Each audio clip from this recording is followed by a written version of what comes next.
एक सफेद कबूतर अचानक से इतनी खूबसूरत राजकुमारी में कैसे बदल गई?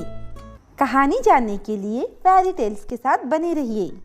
बहुत सालों पहले की बात है। घने जंगलों में एक बहुत खूबसूरत झील थी। उस झील के किनारे एक बड़ा सा पेड़ था। उसी पेड़ पर एक बहुत सुंदर कबूतर रहती थी। लेकिन उस सुंदर कबूतर के जीवन का एक गहरा रहस्य था। जैसे ही सूरज ढल जाता था, वो कबूतर एक सुंदर सी राजकुमारी में बदल जाती थी। दरअसल वो परी नताशा थी। परी नताशा की खूबसूरती को देखकर जादूगर गार्गी उस पर फिदा हो गया। जादूगर गार्गी ने नताशा के सामने शादी का प्रस्ताव रखा। शादी और तुमसे शादी करने से तो अच्छा है कि मैं जीवन भर किसी से शादी ही ना करूं। और तुमने ये सोच भी कैसे लिया कि मैं तुमसे शादी करूंगी? परी नताशा, इतना घमंड है तुम्हें अपनी खूबसूरती पर? तो ठीक है, आज के बाद ये घमंड कभी नहीं रहेगा। इतना कहकर जादूगर गार्गी ने अपनी जादू की छड़ी घुमाई और परी नताशा को एक कबूतरी में बदल दिया। परी नताशा, अब जब तक तुम मुझसे शादी करने के लिए तैयार नहीं हो जाती, तुम इसी तरह कबूतरी बनी रहोगी। और हाँ, मैं फिर आऊंगा तुमसे ये पूछने कि क्या तुम मुझसे शादी करोगी या नहीं। ऐसा कहकर जादूगर गार्गी वहां से चला जाता है। और इसी श्राप की वजह से परी नताशा दिन में एक कबूतर की तरह पेड़ पर रहती और शाम होते ही वो एक सुंदर राजकुमारी में बदल जाती थी। जादूगर फिर से आया। हाँ तो नताशा, तुमने क्या सोचा? क्या तुम मुझसे शादी करने के लिए तैयार हो? तुम अपने दिमाग से मुझसे शादी करने का भूत निकाल दो। मैं तुमसे कभी शादी नहीं करूंगी। ठीक है, लेकिन तुमने ये भी सोचा होगा कि तुम सारा जीवन इसी तरह कबूतरी बनकर रहोगी। मैं जानती हूँ कि किसी दिन अगर कोई राजकुमार आए और मुझे इसी रूप में प्यार करे, तो मैं वापस से परी बन जाऊंगी और तुम्हारा श्राप टूट जाएगा। कबूतरी के रूप में तुम्हें कौन प्यार करेगा नताशा? तुम्हें गलतफहमी है। तुम्हें जीवन भर कबूतरी बनकर ही रहना होगा। बेहतर होगा कि तुम मुझसे शादी कर लो। ऐसा कहकर जादूगर गार्गी वहां से चला जाता है। उसी समय उनके पड़ोसी देश में वेदांत नाम का एक राजकुमार हुआ करता था। वेदांत अब जवान हो चुका था और उसकी शादी की उम्र भी हो चुकी थी। वैसे तो वेदांत के माँ बाप ने उसे बहुत खूबसूरत लड़कियां दिखाई, लेकिन वेदांत को कोई भी लड़की पसंद नहीं आई।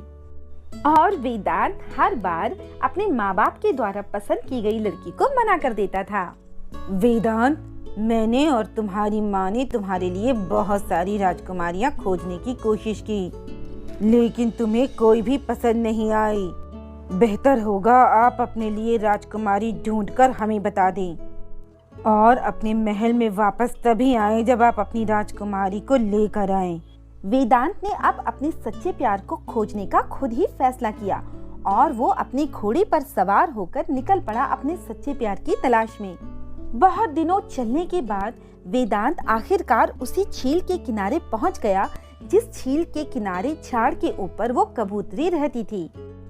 अब अंधेरा होना शुरू हो गया था और वो थका हुआ भी था, इसीलिए वो झील के किनारे आराम करने के लिए रुक गया। वेदांत पेड़ के नीचे आराम कर रहा था। तभी उसने अचानक पेड़ के ऊपर से सरसराहट की आवाज सुनी और उसने पूछा, कौन है वहाँ? अचानक वेदांत ने एक खूबसूरत राजकुमारी को पेड़ के पीछे छुपते हुए देखा। वेदांत थोड़ा आगे बढ़ा तो वो राजकुमारी उसके सामने आ गई। वेदांत ने देखा कि वो राजकुमारी बहुत खूबसूरत थी। वेदांत को उस राजकुमारी को देखते ही उससे प्यार हो गया। अरे डरो मत, मैं कोई बुरा आदमी नहीं हूँ, मैं तो राजकुमार वेदांत हूँ। अगर तुम बुरा ना मानो तो हम एक दूसरे के दोस्त हो सकते हैं। फिर क्या था, राजकुमारी और वेदांत ने आपस में एक दूसरे से घंटों बातें की और दोनों एक दूसरे को पसंद भी करने लगे। राजकुमारी, मुझे आप बहुत पसंद हैं। क्या मैं आपसे कल फिर मिल सकता हूँ? ओह हाँ राजकुमार वेदांत, जरूर, लेकिन मुझसे मिलने के लिए आपको रात में ही आना होगा। राजकुमारी और राजकुमार वेदांत रोज मिलने लगे और घंटों उनकी बातें हुआ करती थीं। राजकुमारी, आप मुझसे दिन में क्यों नहीं मिलती? क्या हम दिन में नहीं मिल सकते? राजकुमार, ये जानने के लिए कल आपको दिन में यहाँ आना होगा। कल आप इस झील के किनारे आओ और एक सफेद कबूतर को ढूंढो। अगर आपने उसे ढूंढ लिया तब मैं आपको अपना ये रहस्य बताऊंगी कि मैं आपसे दिन में क्यों नहीं मिल सकती।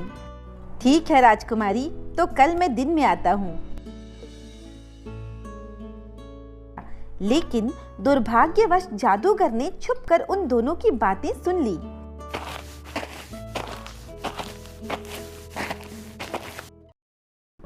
जादूगर ने नताशा को कैद कर लिया और अपने साथ ले गया ताकि वो दोनों आपस में मिल ना सकें। अगली सुबह राजकुमार उस झील के किनारे वापस आया और वहां पर उस कबूतर को ढूंढने लगा, लेकिन उसे कोई कबूतर वहां नहीं मिला। राजकुमार बहुत परेशान हुआ। उसने अपनी चारों तरफ इधर उधर देखा। अचानक उसने रास्ते पर पड़े सफेद पंखों को देखा।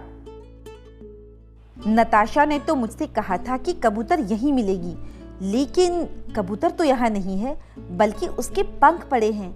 क्या मुझे इन पंखों का पीछा करना चाहिए? मुझे तो कुछ गड़बड़ लगती है।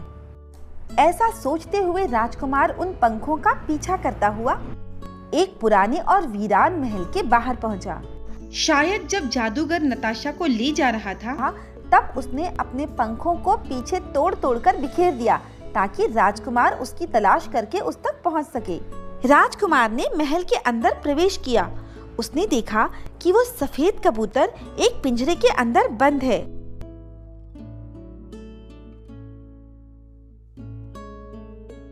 राजकुमार वेदांत, ये मैं हूँ, नताशा।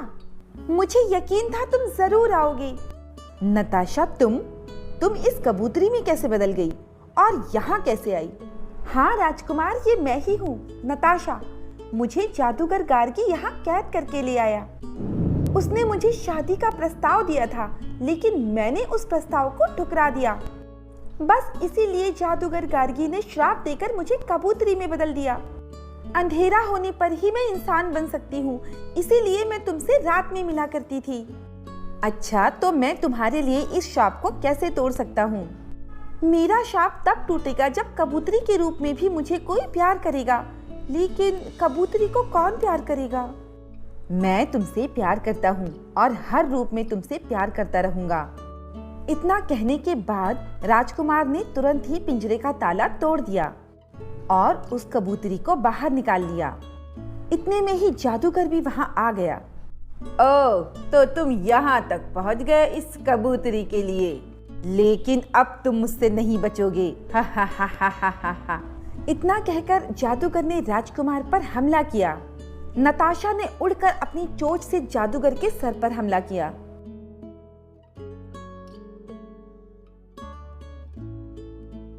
राजकुमार, उसका सारा जादू उसकी छड़ी में है। उसकी छड़ी तोड़ दो जल्दी। राजकुमार तेजी से आगे बढ़ा और मौके का फायदा उठाकर उसने जादूगर की छड़ी तोड़ दी और छड़ी टूटते ही जादूगर जमीन पर गिरकर तड़पने लगा और राजकुमारी श्राप से आजाद हो गई। राजकुमार नताशा को लेकर अपने महल आ गया और जादूगर को दंड दिया गया, उसे जेल में डाल दिया गया।